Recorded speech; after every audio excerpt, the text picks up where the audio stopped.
Baik, Assalamualaikum warahmatullahi wabarakatuh. Salam sejahtera, salam GBN, salam Malaysia. Hari ini saya buat sidang tergempar. Yang saya nak rungkai hari ini adalah spesifik kepada satu pembongkaran yang dibuat semalam oleh di Facebook oleh bekas peguam negara, iaitu Tan Sri Apandi Ali. Baik.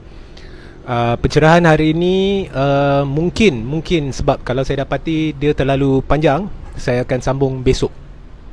Baik. Saya cuba ringkaskan. Pencerahan hari ini akan meliputi 3 bahagian. Bahagian pertama adalah satu latar belakang berkenaan dengan Apandi Ali, khususnya saya akan fokus kepada hubung kait antara Apandi Ali. Satu hubung kait saya akan timbulkan dengan sel media Barisan Nasional, khususnya sel media Datuk Seri Najib Tun Razak sebelum pilihan raya umum ke-14. Pada masa tu Apandi Ali adalah peguam negara lah, dan Apandi Ali kekal sebagai peguam negara selepas pilihan raya, sebelum dia khidmat dia ditamatkan dan dia diganti dengan Tan Sri Tommy Thomas. Okey. Yang tu pertama, saya akan rungkai. Kedua, saya akan sentuh pendedahan yang Apandi buat dan pandangan khusus saya berkenaan dengan pendedahan itu. Dan yang ketiga, saya akan sentuh berkenaan dengan konsep peguam negara dan apakah position saya berhubung dengan perkara ni. Ya. Jadi saya mula. Okey, Apandi Ali sebelum pilihan raya umum ke-14, kalau saudara-saudari rujuk kepada satu video yang saya buat pendedahan berkenaan dengan persepsi saya terhadap Tun Dr. Mahathir Mohamad, ada 2 video. Masuk YouTube, link di bawah, dan lihat 2 video itu. Saya ada jelaskan bahawa pada ketika itu, sebelum pilihan raya umum ke-14, saya penulis pada masa itu, tak buat live. Saya bergantung kepada layer 2, layer 3, layer 4, layer ni untuk maklumat lah. Jadi apabila saya lepas pilihan raya, saya dah mula kaji semula cara saya dapatkan maklumat. Dan sebelum hujung tahun 2018, lebih kurang pada bulan September, saya dah mula bina jaringan rangkaian saya sendiri berdasarkan konsep direct communication. Tak mau layer kedua, layer ketiga dan sebagainya lah. Sebab saya dapati ada banyak maklumat-maklumat sama ada palsu atau ditokok tambah, khususnya bila melibatkan beberapa isu termasuk Tun Dr. Mahathir Mohamad. Baik. Jadi sabar, saya akan very terperinci. Lepas tu saya akan terus kepada pendedahan Apandi dan tunjukkan kepada anda mengapa ada sesuatu yang pelik. Okey. Kalau kita pada masa itu sebelum pilihan raya, saya tak kenal lah Najib. Saya hanya kenal Najib lepas pilihan raya direct. Itu pun sampai lebih kurang bulan September lah. Lepas tu saya pun jarakkan diri. Tapi tak pernah serang Najib ke apa, tak. Okey, tapi saya jarakkan diri. Baik. Okey, sebelum pilihan raya, masa saya tak kenal Najib, masa saya bergantung kepada layer kedua, layer ketiga, keempat untuk maklumat ni, dan banyak maklumat yang saya dapat tahu sekarang ni tak betul. Apandi ada satu perang berlaku antara sel media Barisan Nasional, sebab sel media Barisan Nasional ni ada banyak cabang dia. Ada 2-3 kumpulan dan sebagainya, dengan Apandi. Okey. Saya difahamkan, betul ke tidak saya tidak tahu, tetapi saya difahamkan bahawa pada ketika itu Najib tidak puas hati dengan Apandi. Dan perbualan-perbualan, komunikasi, maksudnya sentimen di dalam Facebook dan media sosial memang menjurus ke arah itu. Najib tak puas hati dengan Apandi dan ingin gugurkan Apandi. Saya rasa saudara-saudari dah tahu benda ni. So ada perang di antara kem, kita kata kem Najib lah, dengan kem Apandi. Tapi how far it is true, how far it involve Najib and Apandi, itu semua I tak tahu. Tapi persepsi yang diberikan memang teruk. Dan apa yang ditimbulkan adalah Najib tidak puas hati dengan Apandi sebab Apandi satu kaki dia ada di kem Mahathir, satu kaki dia ada di kem Najib. Maknanya dia main dua-dua belah. Dan saya diberitahu memang betul benda tu, dan persepsi yang dimainkan memang begitu. So itulah yang that was the scenario. Dan saya rasa ramai juga di media sosial tu do attack Apandi pada ketika itu. Kalau yang pro Najib attack Apandi, kalau yang anti Najib mereka sokong Apandi. Memang nampak unsur itulah, betul atau tidak kita tak tahu, tapi satu kaki sini satu kaki sana. So itulah senario yang ditimbulkan, itulah suasana pada ketika itu, mood pada ketika itu. Okay, so itu Apandi. Jadi pada ketika itu pihak-pihak yang rapat dengan Najib ni lancarkan satu ataupun orang-orang media dia banyak bukan satu, ramai lancarkan serangan terhadap Apandi berhubung isu The Malaysian Insight, iaitu satu channel media yang merupakan spin-off, lanjutan daripada The Malaysian Insider. Okey, dakwaan yang dibuat oleh pihak tertentu adalah bahawa isteri Apandi Ali, Faridah Begum, I think if I'm not mistaken her name, yang merupakan adik kepada Jahabah, iaitu salah seorang penerbit di editor di The Malaysian Insight. Okay, bahawa kononnya ada melibatkan dana, alright, dalam sekitar 20 juta or something like that, melibatkan satu company, if I'm not mistaken One Media, di mana transaksi itu, benda yang dibongkarkan itu agak kabur, tetapi transaksi itu tidak ada tidak tercatat di mana-mana, macam sumber duit tu question mark dan sebagainya lah. So benda tu ditimbulkan dan serangan hebat kepada Apandi.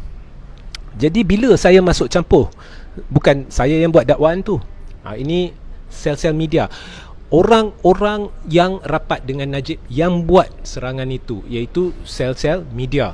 Sama ada directly in contact with Najib ke, bukan directly in contact with Najib ke, I don't know. Tetapi orang-orang yang kira kumpulan-kumpulan penyokong Najib dan terlibat dengan sel-sel media Najib. Itu memang berlaku. Dan I think semua dah tahu, tak payah pun saya sebut, dah tahu. So ini hakikat, benda tu berlaku. Kemudian isteri Apandi tak puas hati. Isteri Apandi buat laporan polis terhadap seseorang tu. Okay, itu is not important to me, because I'm not disputing apa yang didedahkan, I'm not denying apa yang didedahkan. Saya sebenarnya tak tahu. Saya tak tahu, saya tak pernah lihat about One Media, whatever it is. Yang saya masuk campur adalah khusus kepada jawatan Apandi Ali sebagai Attorney General.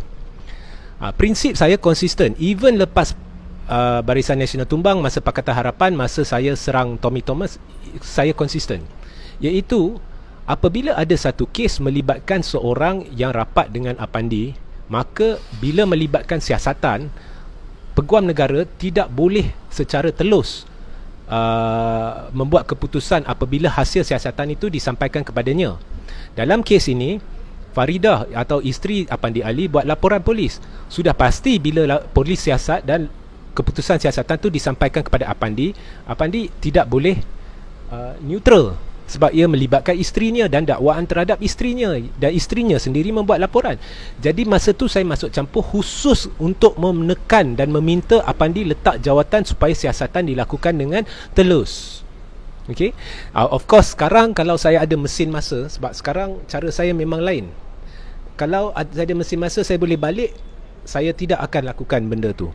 Tetapi yang saya lakukan tetap betul. Okay, saya minta Apandi kena letak jawatan. Okay, so dia tidak letak jawatan, tetapi laporan dibuat dan dakwaan adalah terhadap isteri Apandi yang turut merupakan adik kepada, dan lebih kurang yang didakwa tu rakan kongsi or something like that, kepada Jahabah, iaitu penerbit The Malaysian Insight. Okay, now itulah cerita dia. Sama selepas Barisan Nasional tumbang. Masa Pakatan Harapan, saya pun berkata dalam beberapa isu, saya minta Tommy Thomas letak jawatan dalam isu kapal Equanimity, sebab ia melibatkan nombor satu, Tommy Thomas menipu. Dia kata isu-isu Admiralty ni, perkapalan dan sebagainya, tidak ada pakar-pakar dalam tak silap saya Jabatan Peguam Negara or something like that. Itu penipuan besar. Jadi dia terpaksa lantik seorang peguam bernama Sid Pah yang kebetulannya berkait dengan syarikat guaman dia. Jadi atas dasar itu saya minta Tommy Thomas letak jawatan. Nombor dua, kes Lim Guan Eng.